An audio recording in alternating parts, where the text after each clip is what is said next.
I think just for interest of time, we're going to just go on to Jocelyn's presentation. And then after Jocelyn's presentation, we'll have a time for clarifying questions and panel discussion. All right. Jocelyn.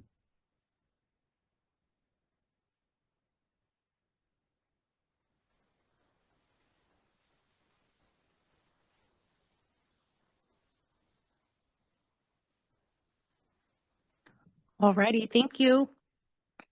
Good morning. My name is Jocelyn Claude. I'm a staff toxicologist here at OEHHA, and I've been working on the synthetic turf project over the past 10 years.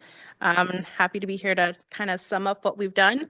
So I'm going to be talking about the field characterization and exposure characterizations we did for this study, and as evidenced by our report, these two topics encompass quite a bit of information. And since we've talked a lot about several aspects of these in prior meetings, I'm going to be providing mostly an overview, but I will go into detail in some areas that we haven't previously discussed before. So here's our outline. I'll give just a brief introduction to kind of refresh our memories on a synthetic turf field and the various components. Then I'll talk about the field characterization, exposure characterization, and I'll sum up with a short summary before I'll turn it over to Dr. Bonds or Dave, and we'll have discussion then.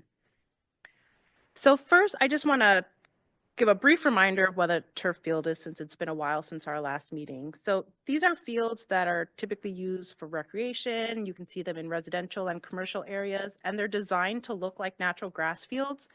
So we focus specifically on synthetic turf athletic fields, which are popular due to reduced need for water and maintenance. And they've also got improved playability, which means they need very little or no rest between use, so they can be used all year round. So they're comprised of three basic parts. They've got synthetic grass blades, which look like natural grass blades. They're attached to backing material, which helps to provide support for those blades.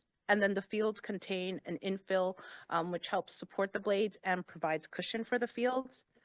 And there are many types of infill out there. You can have crumb rubber, which I'll talk about in a little bit. Also, you can have organic materials like husk or coconut. But our study focused on specifically the crumb rubber infill, and this is made from recycled automobile and light truck tires. And after these tires are recycled, they're ground up into very small pieces, and they're used on this field to provide cushioning. And so these infill particles are the focus of our study. We did not specifically look at blades or the backing materials on these fields.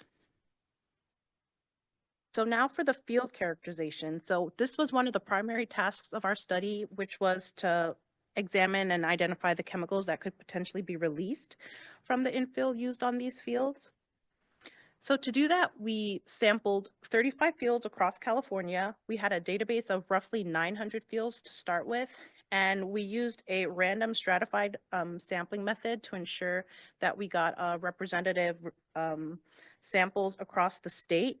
The specific details of this can be found in chapter 2 of the report. I won't get into too many of those right now. But we did stratify by both climate zone and region, as well as age, since these factors can affect how the crumb rubber itself gets weathered and ages. So you can see here on the map, we had 5 regions based on climate zones. Regions 4 and 5 were combined mainly due to the fewer number of fields that were located in those areas. And within itself, California has quite a diverse climate. You've got desert, mountain areas. You've also got locales where they have mild temperatures all year round, and some areas where they have very hot summers and very cold winters. So all of these types of things can affect how crumb rubber gets broken down or weathered and aged. So for age, we characterized fields based on whether they were less than 9 years old as new and older than 9 years old as old. And we made this cutoff based on discussions with field owners and managers who told us that typically warranties on the fields run out about 8 to 10 years, and at that point, fields may be replaced. So as I mentioned, our goal was to collect the samples to quantify and characterize the chemicals. Our collaborators at the Lawrence Berkeley National Lab were instrumental in helping us achieve this goal. They designed an experimental unit that consists of a regulation soccer goal, and the depth of the penalty box, as you can see here in these pictures. So the goal net was used as a backstop, and we had air sampling packages on both sides as well as behind the net. We used volunteers to kind of kick the ball around on the field to simulate activity on the field. And we also used a soccer ball kicking machine, as you can see on the picture on the right here, to kick a ball into the goal area to kind of simulate activity within that area as samples were being taken. And now the top two pictures here show more details about what the sampling packages look like. So in addition to the equipment for air sampling, these sampling packages also contained equipment to regulate, to measure temperature, humidity, wind speed, direction, as well as particle collection. So we sampled air on the field and at a nearby off-field location, so that way we could characterize differences in chemical exposure. We used targeted chemical lists that we derived from literature research, solvent extractions of crumb rubber, as well as chamber emission and thermal desorption studies. And our samples were analyzed for volatile organic chemicals, VOCs, semi-volatile organic chemicals, SVOCs, and carbonyls, aldehydes and ketones. We also did stratified sampling where we collected samples at different heights above the field, so that way we could differentiate the source of the chemicals, which I'll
seeing the tables? Yes.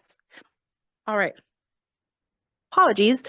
So I'll just restate that. So that table at the top there shows the total number of samples we collected across the 35 fields. So, and the bottom table shows how many were detected. So we, out of targeted 55 VOCs, we detected 46 chemicals on field and 45 off field. Out of 13 targeted carbonyls, we detected 11 on field and 3 off field. For semi-volatiles, we targeted 70 and detected 62 and 60 chemicals, respectively, on and off field. Now, in our analysis of the crumb rubber samples, we collected several hundred crumb rubber samples across all the fields, and they were analyzed with artificial biofluids to simulate dermal and ingestion exposures. So these were analyzed and we identified chemicals and calculated bioaccessible concentrations. So these are concentrations that would be releasable into the human body for absorption from the GI tract or the skin. So using our gastrointestinal or GI fluids, as indicated on the slide, we detected 30 metals and 76 organic chemicals. For dermal biofluids, which was comprised of mainly sweat, we detected 75 organic chemicals. Altogether, 81 of the 86 targeted chemicals were detected, with 70 chemicals being detected in both biofluids. Some of our organic classes that we detected include aldehydes, phthalates, and PAHs. We did not detect any PFAS in our analysis, which included non-targeted analysis on both the air and the crumb rubber samples. And you may note here in the slide, metals were only analyzed in our GI fluids. There is data that shows that the bioaccessibility of metals in crumb rubber and release into the air is very low. So considering this, inhalation and dermal exposure to metals was very unlikely and was not assessed in this study. So our chair has joined. Do we want to take a moment to give an introduction? Yes, did you go through what I was supposed to be saying? We did. Yeah, thank you. I don't know if you heard. I took Capital Corridor Amtrak California train from Berkeley this morning, and we made it on time to Sacramento, except that we were a few yards outside of the station and there was a signal problem, and we literally sat there for 40 minutes. So much for taking public transportation. Anyway, I'm pleased that we're finally having what I think will be the final public workshop or meeting of this Sternal Advisory Committee. It's been 10 years. It's a long time. The pandemic didn't help. But I'm actually very pleased that we're here to discuss the report. And I think it's, if I might say, well written. It's actually understandable, I would think, for many people, even without a scientific background. So I'm sorry I'm late, but I'm pleased to be here, and I look forward to the rest of the day. Thank you. Thank you.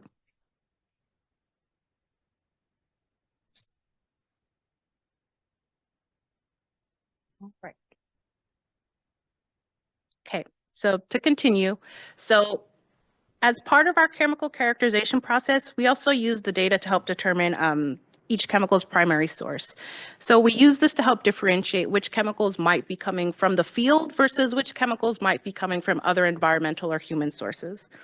So for chemicals that would be coming from the field, we designated them as field related, as indicated here on the slide. And from those which might be coming from another source, we designated them as non-field related.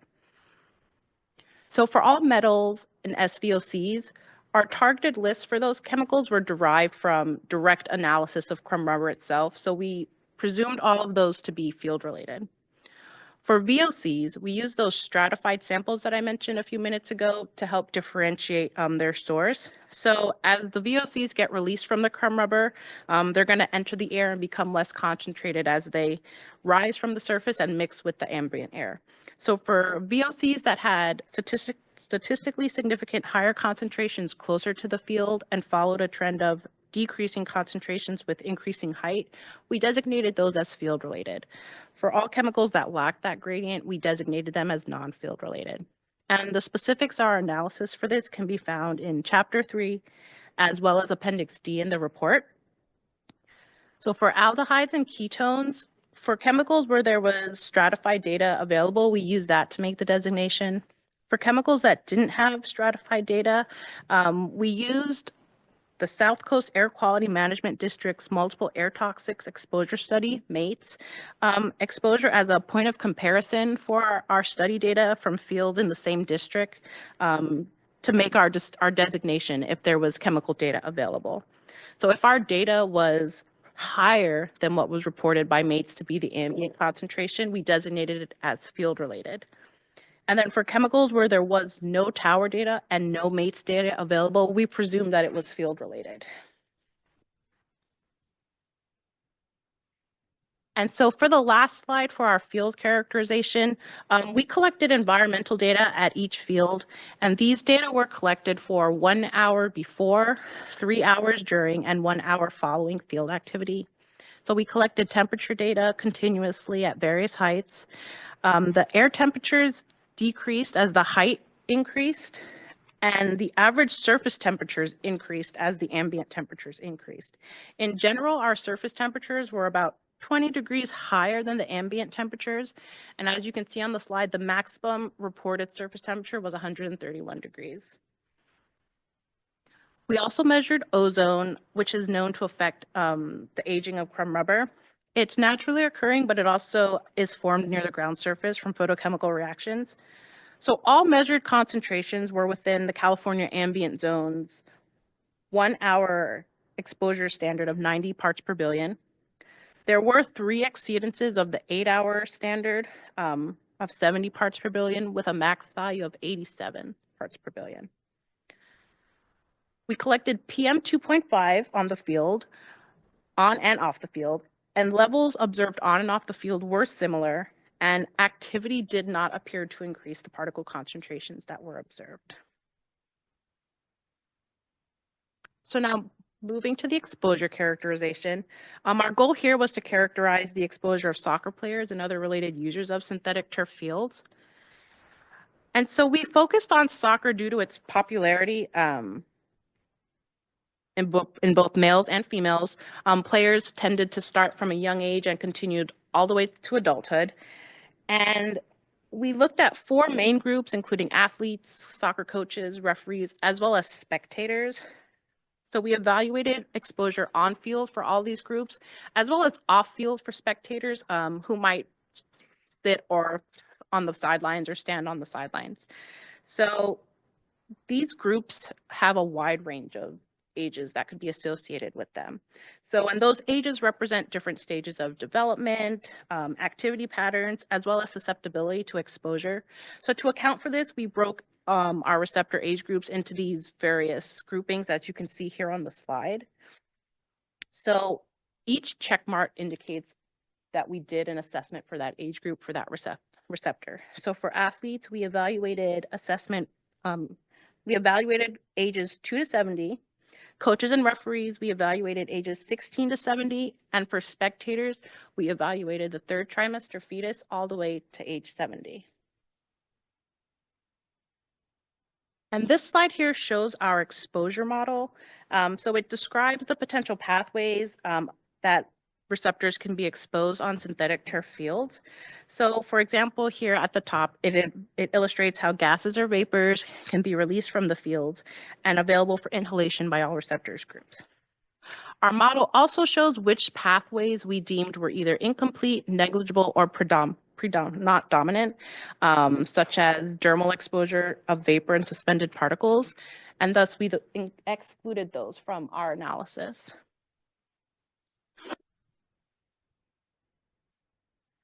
So for us to evaluate the exposure of soccer players and the other exposure groups, we needed to characterize their activities and exposure patterns. So to do this, we found no information in the literature that was relevant to help us. So we developed 3 exposure studies in collaboration with both UC Berkeley and the University of Arizona. And we conducted 3 time activity studies, as we call them. We did a survey, a field observational study, as well as an archived recording study. And the study reports and data for each of these can be found in the supplemental materials for the draft report. But briefly, the survey captured soccer players' activity patterns and behaviors on the fields. We also collected data online and in person. We collected demographic data. We were able to look at, what kind of activities they did during practices like diving or sliding, and the types of direct contact they might have with the field. We also collected information on the frequency of practices and games, as well as what types of uniforms they wore, so shorts and long sleeve versus long sleeve shirts, personal hygiene practices, as well as soccer history. And overall, we received 1,029 responses online and 40 in-person responses. And for those 40 in-person responses, those players were also videotaped at either a practice or a game. So University of Arizona analyzed the videotape that we collected for micro-level activity data. And so this data tells you the types and behaviors that occur on field with very precise detail, like for how long, how many contacts. And then so for the archived video recording study, the University of Arizona translated archived footage of children playing on synthetic turf or playground settings. And these data were helpful in developing mouthing frequency parameters specifically for the infants spectators on the field. And so altogether, these three exposure studies were used to help us evaluate inhalation, dermal, and ingestion exposure on the fields for all the receptors. You can see in this table for each pathway, some of the pathway-specific parameters that we developed. So one of them is the time-weighted breathing rate during activity. So we estimated these using reported exertion levels from the survey data, as well as we looked into the literature to develop some breathing rates that would be relevant for trained athletes. We developed dermal loading onto the skin, which we used body metric data that was provided to us, along with kind of estimates of what body parts and to what extent they might be exposed based on how soccer players report their dress during activities. We also developed ingestion rates by combining the amount of crumb rubber that might be incidentally or accidentally ingested, as well as what might be indirectly ingested from pathways, including hand to mouth, hand to mouth, and object to mouth. So the details of how we developed all these parameters can be found in Appendix B in the draft report. We are also able to develop body weight and exposure duration parameters specific to athletes for the soccer scenario. Though we did not collect survey data specifically for coaches, referees, or spectators, we borrowed parameters from athletes based on some assumptions that are detailed in the report. So like for instance, for coaches, since they're the team leaders, we presume that they're going to be on the field when athletes are on the field. So we use similar parameters for coaches as athletes. And we used mean values for athletes. So for coaches, receptors, and spectators, we used the higher mean estimates. So we took all the means and we used the highest value to make sure that we would get a protective value. So now for the remaining slides, I'm going to talk about our exposure estimation. So this is where we estimated exposure concentrations and exposure doses, which are the dose that receptor would be exposed to on the field. So we evaluated 5 specific scenarios that differ based on different types of toxicity. So the first is an acute 1-hour inhalation scenario to these 11 chemicals shown here on the screen. So we did not assess acute dermal or oral exposures, which Dr. Krishnan will talk about a little bit later in the afternoon.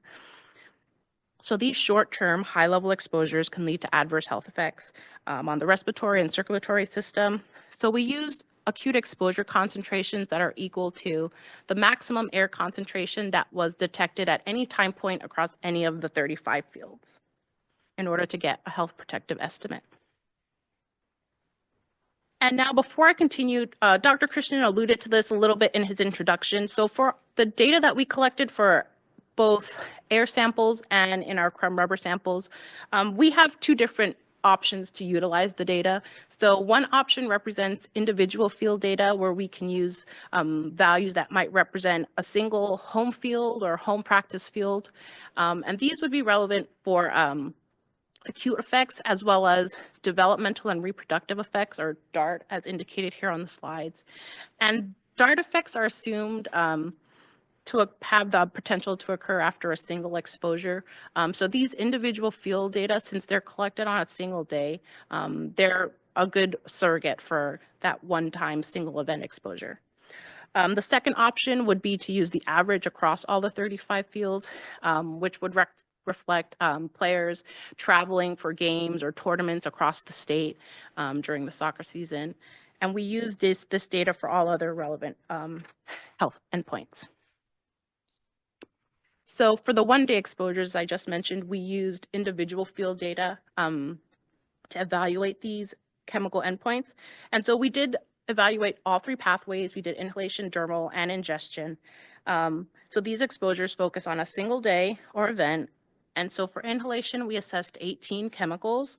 The top 10 chemicals that contributed to exposure are listed here on the slide.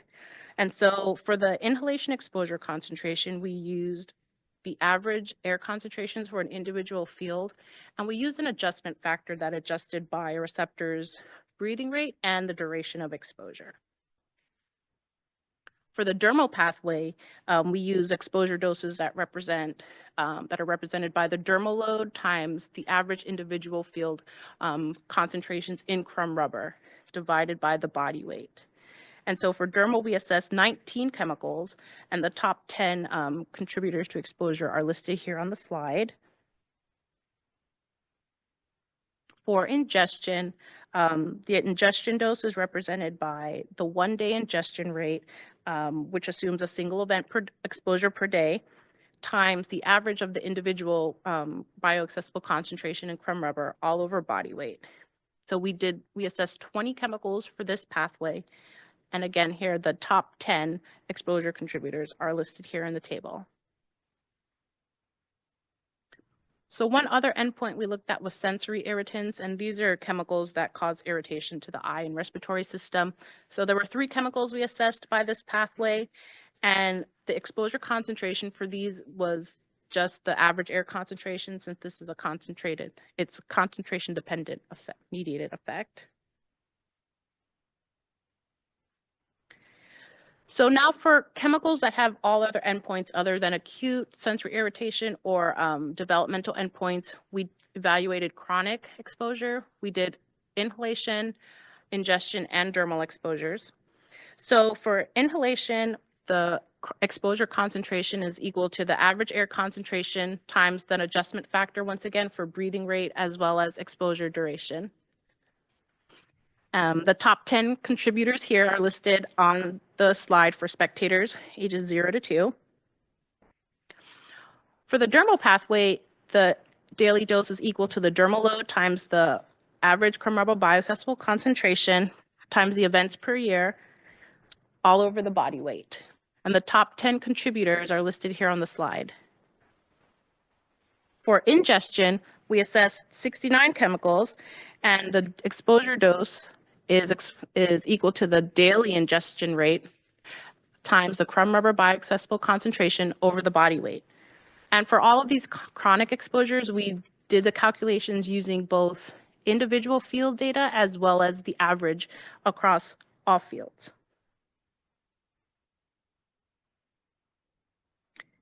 And then so for chemicals that are known carcinogens, we calculated lifetime average daily doses for those. So we assessed each life stage from the 3rd trimester of pregnancy all the way to 70 years old. And these doses measure the potential lifetime exposure to a chemical. So in order to do those calculations, we used average daily doses. So for dermal ingestion, the doses are the same as I just described couple slides ago, but I do want to highlight here the average inhalation daily dose. So unlike for acute, one-day, and chronic where we use an exposure concentration, here we use an inhalation daily dose that's equal to the air concentration times a breathing rate over the body weight.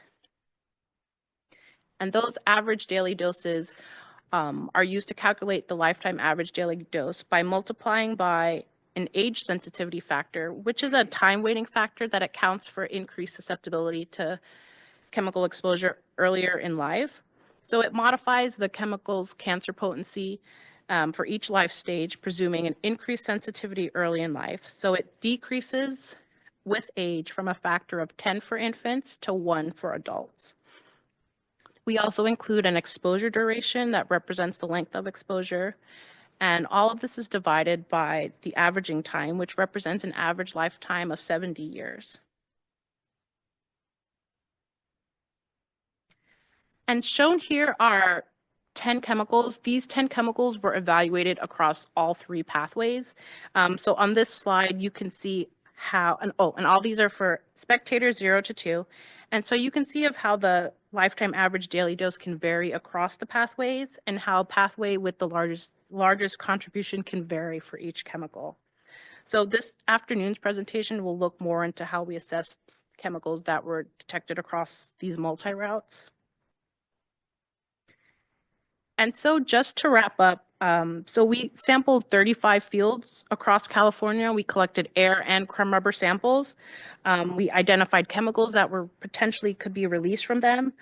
And so we identified 119 chemicals in the air above the turf fields, as well as 75 chemicals in the dermal extracts. We identified 76 organic chemicals and 30 metals in the gastric extracts of crumb rubber. And we estimated exposures to these chemicals using California soccer specific exposure parameters that were developed from 3 time activity studies we conducted. So for all of our calculations, where I indicated previously, we utilized either individual field data or we utilized the average across all the fields. Here, I only presented a small fraction of the results. So for any more results or details, I encourage you to look at the report, both the main report as well as the appendices and supplemental materials, as they contain a lot more on the sampling methods and the specific sampling results. And so now with that, I'd like to turn it back over to Dr. Bombs for clarifying questions and panel discussions. And also we want to introduce Dr. Amy Kyle has joined us. Dr. Kyle, do you want to say hi? Already heard our sad tale, so I'm happy to be here and happy to see you all again. And while I have the floor for just a moment, I want to say I thought you guys did an amazing job explaining this in the report. I mean, truly amazing, blue ribbon. So I do have some questions, but I just wanted to say that first. So thank you. And I will say, because I've worked with Dr. Kyle for a long time, that's a major compliment. So, and I'd like to compliment you on your presentation just now. The part of it I caught. Because it was also very clear, good slides. And now the panel may ask clarifying questions or make comments.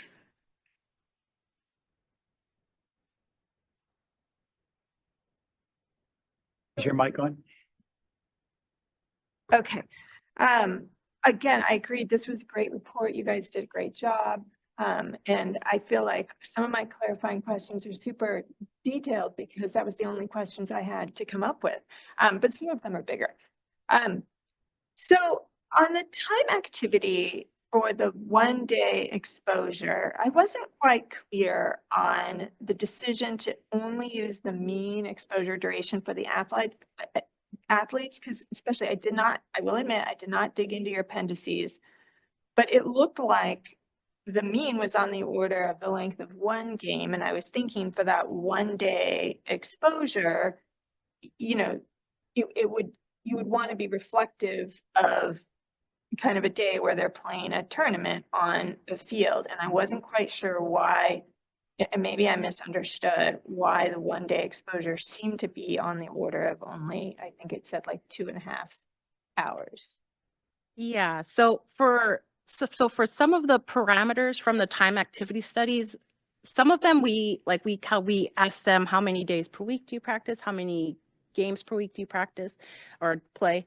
So for some of them, when we calculated only using individual athletes' data. So we didn't calculate a mean across all of them. And for some of them, we did exclude data because we don't know like if it's just misunderstanding the question. We did have some people report like they used, like maybe 16 hours a day they practice on the field or 20 hours a day they practice on the field. So some of those higher end values did wind up getting excluded just because we weren't sure about what the data actually looked like. And we didn't want to potentially overestimate too much, telling people you have 6 hours a day on the field or something like that. So we went with the mean to kind of just look at what that average scenario would be. But I mean, I think a lot of them do spend 6 hours a day on a field on a tournament. Some of these were like for like little kids, like 6-year-olds or like 12-year-olds, so we're not sure like if there was just misinterpretation of the question. Like for some older athletes, like we did have some professionals, who answered the survey, and yes, for sure, they might spend, all day on the field practicing or playing different types of games and stuff. So I mean, I saw the thing about the 16 hours a day. That did seem a little excessive, but I feel like there's data that clearly was the misunderstanding of the question, but then to go all the way from those maximum ones that misunderstood down to the average and basically effectively exclude on your 1-day exposure anyone playing a tournament seemed like an odd choice to me. Yeah, and a lot of those higher end values, like they were like definitely like the high end. Like there was a clear separation too as well between those kind of values where we were like, this might be misunderstanding versus the mean. So we can revisit it to kind of see when we take note what that kind of high end mean looks like, to see if maybe we can use something like, to better represent if there was a tournament several days. Yeah, because I mean, if if the DART is a health endpoint applicable to a one-day exposure, there's a lot of kids that play tournaments, and I mean, I don't have kids that played soccer tournaments, but from my friends that did, I mean, they'd be at Stockton at 8 a.m. and they'd be there on the field till 5 p.m. and back the next day for a repeat encore. So it just seemed, I just wasn't sure about that. So that's my first question. My second comment was, you talked about how you did not sum athletes, people being different positions, but I think it's actually, and actually, no, I'm going to skip that one. Okay, so my next question is on the lifetime exposure. I wasn't quite clear when you summed up, were you summing up assuming a kid went from being a spectator to a player and then through the years, or were you just summing the total over each given stage? Each given stage. So we did calculations for the incremental risk. So we didn't sum any of the age groups together. We presented values for each age group separately. So we didn't assume like, you'd be a spectator during pregnancy and then 0 to 2, and then you might transition to an athlete and then to a coach or receptor. We didn't do any summations like that. We just strictly calculated for each specific age group for each receptor. Okay, and so if you wanted to get the lifetime risk, somebody would need to sum those. Yeah, you would risks. have to sum the relevant categories to. Yeah, you just might want to make that a little bit clearer in the text, because that wasn't super clear. Okay, and then on the field selection, it appeared you only had one field that was fairly new, less than a year old, and it seemed to me that was one with the non-crumb rubber, and I just didn't know if you did look like you had 3 fields that were a year old, and I just didn't know if you had done any analysis to see if when those fields were very new, if there was any increase in the VOCs, and just because like intuitively you kind of think, that first year they'd have the highest levels, and I noticed that there was very little measured in that initial time frame, and I just wanted to get your thoughts on that. And like there is data that shows that once those new fields, that first year is when you get the largest off gas of those volatile chemicals. So we didn't, if I recall, we didn't see any like specific increase compared to the other fields for those fields. Because you only for measured, the air. you didn't measure any in the first either year. for the air or the crumb rubber, because like I said, we only had a couple out of the whole 35 that we seen. We didn't see very much difference, as well as other fields too.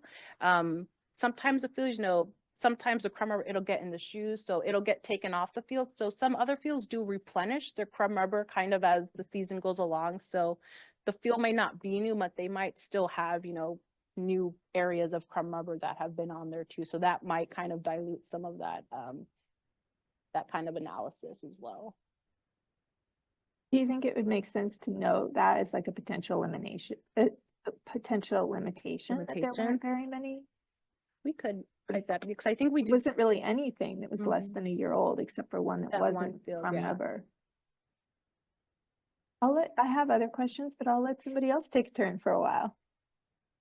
So I'd like to recognize Dr. McCone, who's remote. Yes, thank you. Sorry I couldn't be there in person, but I guess the technology I chose was a little bit more reliable than the train today. And I was going to take there would have been 3 of us that would have been late, but I made it on time. First of all, I want to add my compliment. This is just such a remarkable study, and of course we've been following it for years.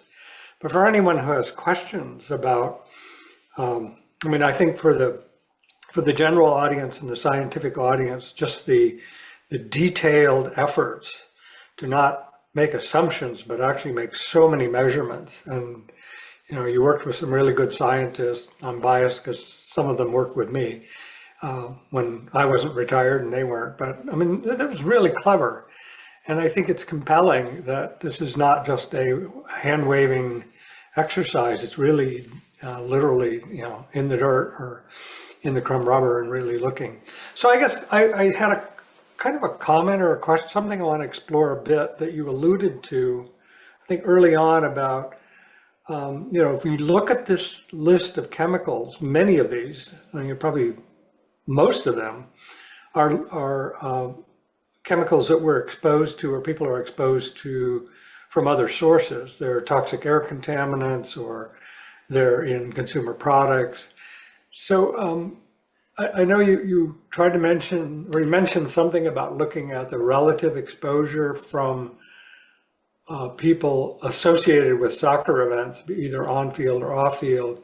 And I was wondering the extent to which you were really able to put it in context in terms of cumulative exposure to toxic air contaminants from all other sources.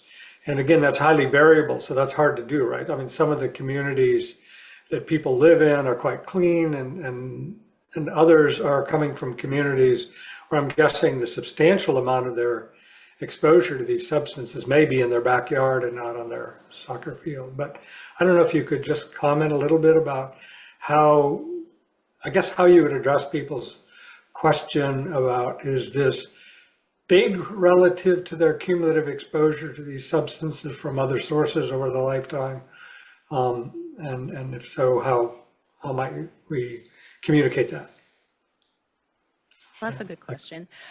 So we really didn't compare to other sources, like for the chemicals that like, for example, we detected, all the BTEX chemicals, and when we sampled in the morning during high periods of traffic and people traveling to work and school and other places. So we did see fluctuations of those types of chemicals with the time pattern of the day. So it kind of increased in the morning, then it kind of flattened out in the afternoon. So we did see those kinds of patterns for certain chemicals that we presume are you'll have other sources of exposure to them. And so we did do hazard and risk. We did separate out our calculations for what we presume to be field related versus what we might presume to be non-field related. And so we did not compare those kind of non-field related exposures to any, anything that might be in ambient air or any types of other cumulative exposures from those types of things. But we did see predominantly that a lot of the exposures were driven by those non-field related chemicals. The contribution from the field related chemicals tended to be much less than the field related exposures. So it is a likelihood that a lot of those exposures could be coming from other sources, traffic, or some fields are located, where the area is, industrial areas, or just high areas of traffic. So. I mean, if I can follow up, yes, actually, so it seems, and this is kind of getting into the next topic, but mostly the concern is acute exposures, right? Or maybe chronic over a period when someone is in soccer.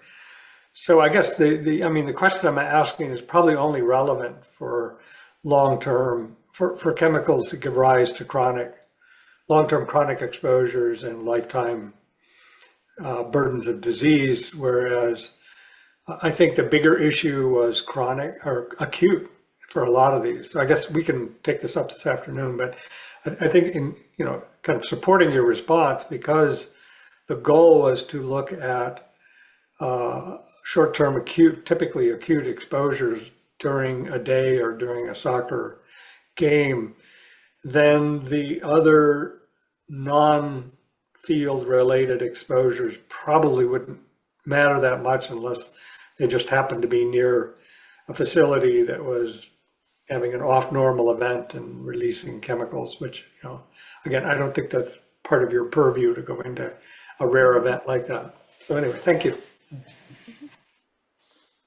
Thanks, Dr. McCone. And if I could just jump in a little bit, Jocelyn, I think that exchange with Dr. McCone, it might be worth considering adding some wording about how, even though we don't know how the synthetic turf exposures compare to exposures to, for example, BTEX chemicals from other sources, I think it's probably worth saying that it's not likely to be an overwhelming exposure. Don't use that word, but I think somebody reading this might have that same kind of question that Dr. McCone just dealt with, trying to put it in context. I know you're being very careful about on-field and off-field, and not exceeding your purview. Mhm. But I think putting that in context for the public would be helpful. Okay. So I'm going to turn to Dr. Eckel next.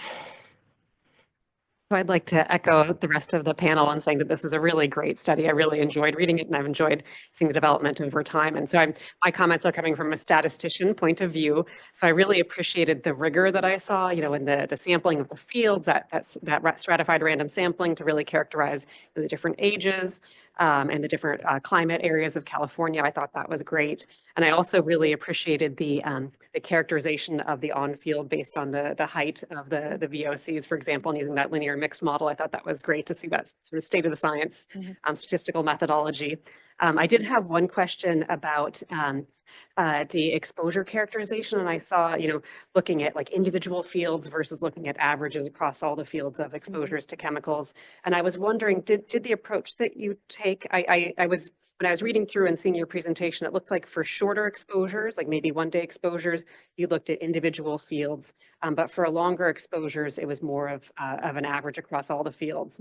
But I was wondering if maybe that didn't capture, you know, individuals who maybe are playing on the same like home field, you know, over a period of years, because, you know, an average does attenuate a little bit the extremes. Yeah. And we did, so for those ones like the chronic exposure, we did do calculations both with the average across all the fields, assuming people will travel, but we also did those individual fields, assuming people, you know, they might have a home base kind of field for practice and or game. So we do have both those Great. data. So it's both in the appendix.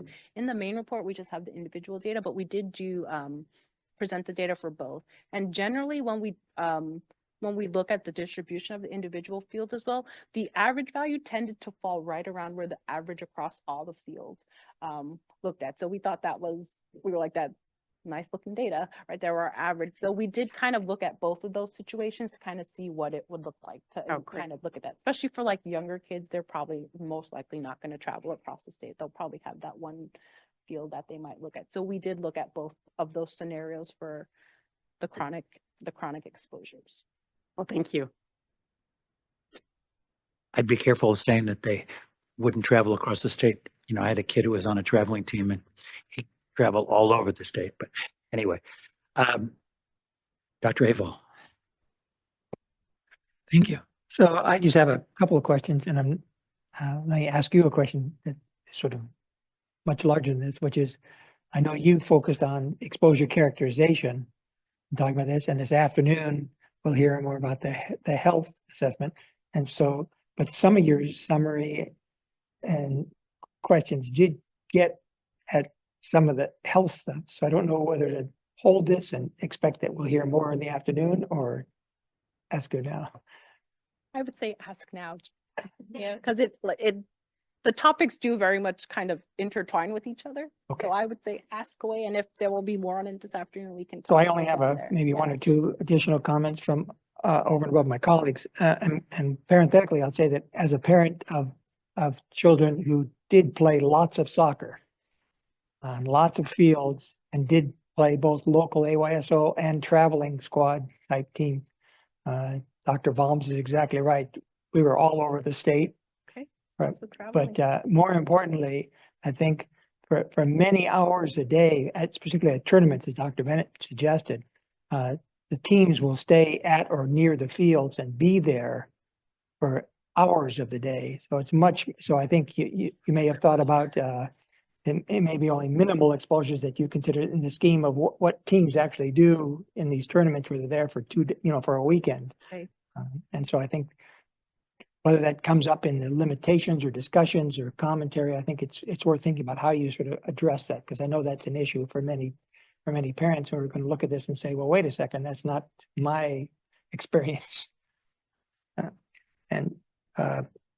You talked about I have two questions related to what you presented and then your summary. And so you talked about this sort of defining point, older or younger than, I guess, 9 years of field life.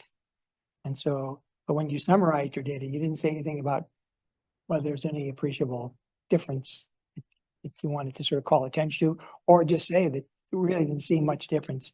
Again, Dr. Bennett alluded to this question of the very new fields. which is certainly an issue.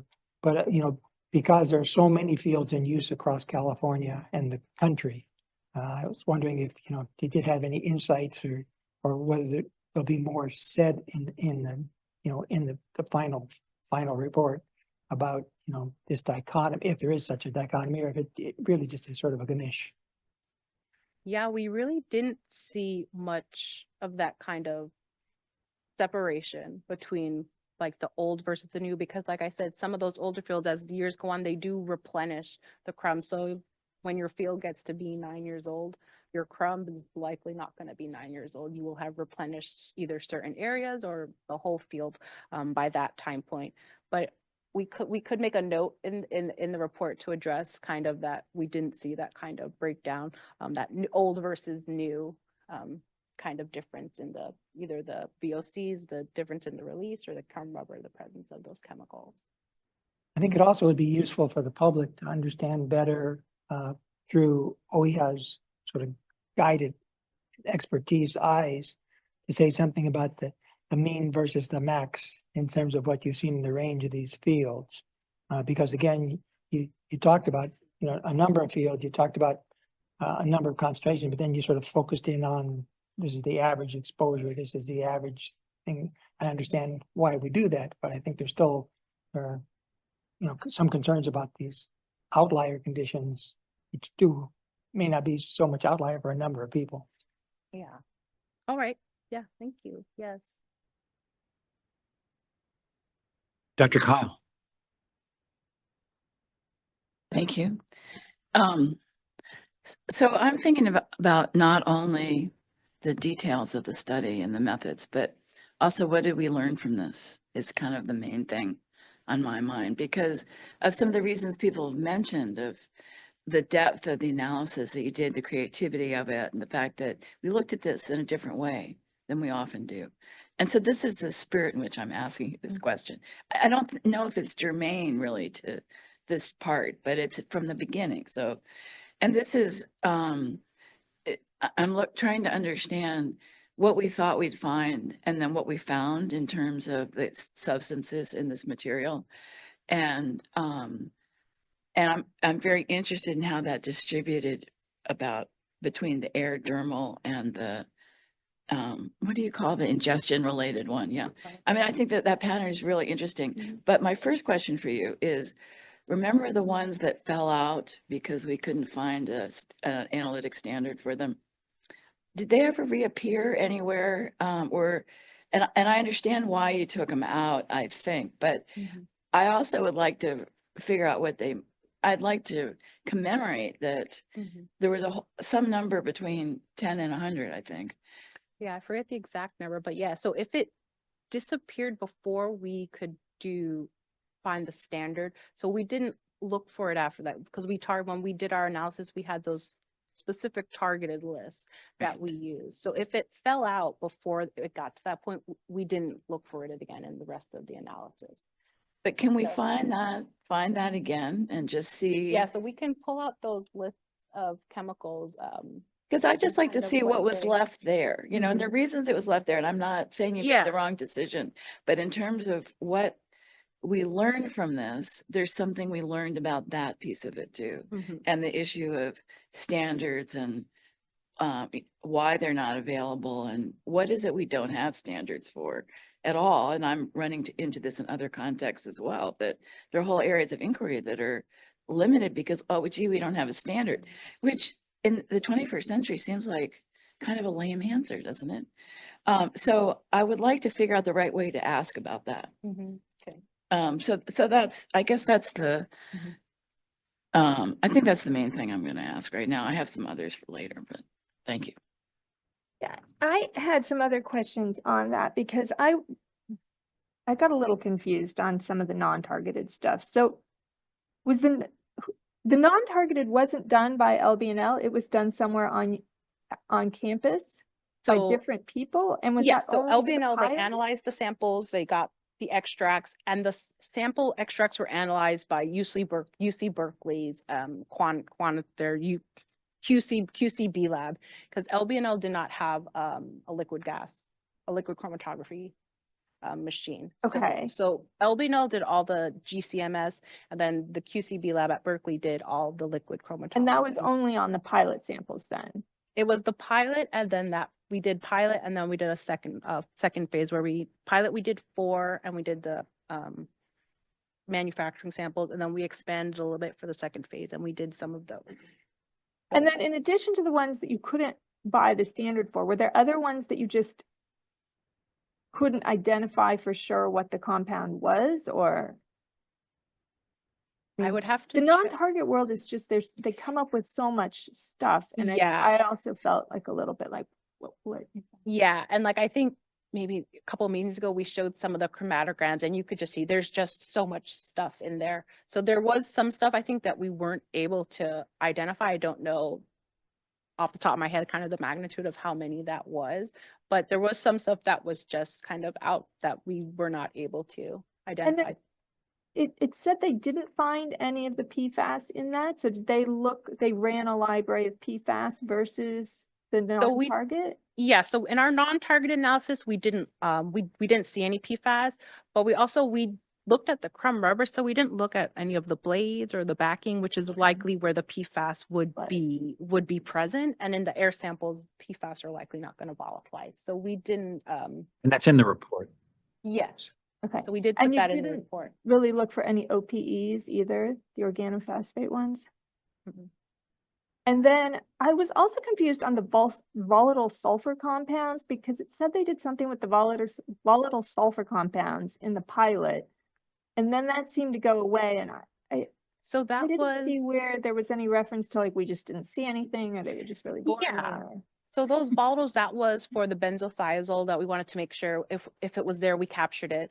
And Okay. as well as the tumor captobenzothiazole. So when we were doing the analysis, they came up in the regular VOC analysis. So we wound up not needing to do the additional specialized sampling and analysis for those volatile sulfur compounds. So that was mainly to make sure that we saw the benzothiazole and its Okay, metabolites. Yes. I missed that, so you might just want to put, I mean, Okay. maybe it was in there, but, okay. And then I had one more question on the chemical analysis. So I did notice that there was, that you guys did find a few fields where the maximum was just really high for a few compounds. Did those I didn't ever find anything to get a sense as to whether or not those really high levels were scattered across different fields, or if it was just like a limited number of fields that tended to be the outlier fields for all of the different concentrations. I didn't know if you did anything to look at that or not, to just get a sense of, is it one chemical high here and another somewhere else, or is it just some fields that were just high? So we didn't look kind of to see if, the high end, those fields, it was all one field. We did note some fields did tend to have higher concentrations of chemicals, and, like we measured wind speed and all that kind of stuff. So for some fields, we did look to see if that kind of played into kind of seeing those higher levels. And we did have some fields where we had frequent changes in wind direction that we noted, so that could be why we did see either higher or lower concentrations of chemicals, but we didn't look to see if, those higher values all tended to congregate in one field. We didn't look specifically at that kind of an individual analysis, but that's something we could look at to see if it was localized into certain areas, all those max values. Okay. And then, I think that's everything I have. I think Dr. Avil has another question. I have one question to sort of help place this into relevance. Given that the sampling on this study, it was an excellent study, tremendous detail, as you've all been appreciating. But given that the sampling was done almost 10 years ago, and I think it's fair for public to ask a question of relevance in terms of current fields in nature.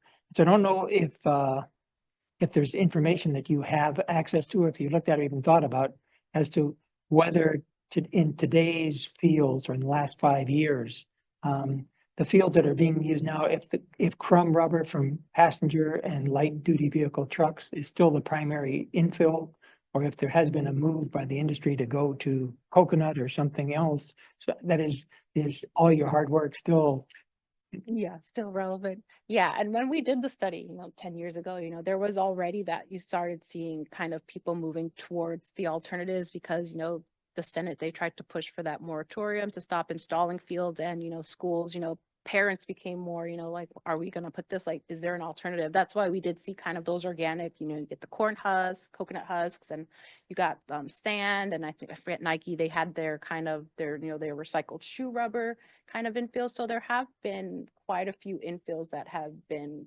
pushed in the past, 10 years as well. And we haven't updated our database, so we don't know, of the 900 that were in California, how many might still be around or how many might have switched to an alternative or gone back to natural grass. So we don't have that information at this time, but yeah. So anybody else have another question? So I have one issue, and it may not be the right time, but I know we have public comment this afternoon, but the report came out in March. Have there been written comments from the public, from scientists, that you can tell us how you've responded to? So we received actually a comment yesterday, a written one to our email. Sorry. So we received a comment yesterday from the public that obviously we haven't responded to it yet, but it dealt with the issues around the heat stress on the field and the temperatures, that issue where the surface temperature, it gets hot, Yeah. so people have complained, getting burns and your shoes are melting. So after the meeting, we'll read into that comment more and see how we address those issues there. And was that the only written comment then? That's the only written comment. And it actually dovetails to a concern, David and I, when you posted the surface temperature, I go, whoa, it's only going to get worse with climate change. Dare I use that term? Yeah. And I have heard about when my son was a soccer player, when it was really hot, how they felt the heat in their shoes and didn't like to fall when it was that hot. Yeah. And like some managers, like, you don't need to water the fields, but some managers, they do water the field to kind of help help to alleviate some of that temperature. It's only a temporary remedy, but they do tend, they'll water it before the players go on to kind of help with that. And do we think that those high surface temperatures affected exposures to the various toxicants that you have looked at? I mean, on hot days, you might have more volatilization on those Yeah, days. but we didn't look at that specifically, when I say you. Yeah, no, because we collected, it was mainly the summertime when we collected, we had a lot of those hot days. So we had very few fields that we sampled in like the wintertime, and we didn't sample fields like during both periods. So if we had sampled fields during both periods, that would have been a great way for us to kind of help see. Yeah, so I think, again, just a little note in the Okay. discussion about how that's a potential concern. Be good. Dr. Bennett. Your mic's off. One other quick thing. I just thought on the ingestion, you guys give the mass that you assumed for the ingestion. It might be useful to, just for readability for a non-science audience, to convert that into kind of a volume measurement that would be in something people would be familiar with. Okay.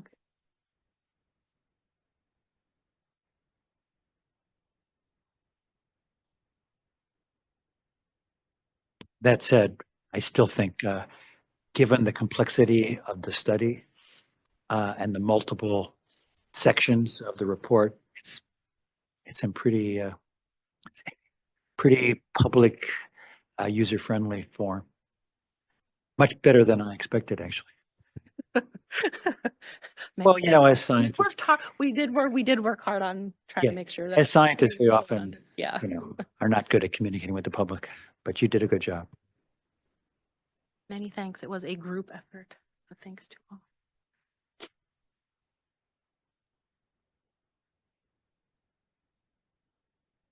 Yes, I think if there are no more questions from the panel here or Dr. McCone virtually, then I think we can adjourn early for our lunch break, but then we'll come back early. We'll come back at 12:45 instead of 1. Does that work? Okay, It's good. good job. Thank you. Thank you for your feedback.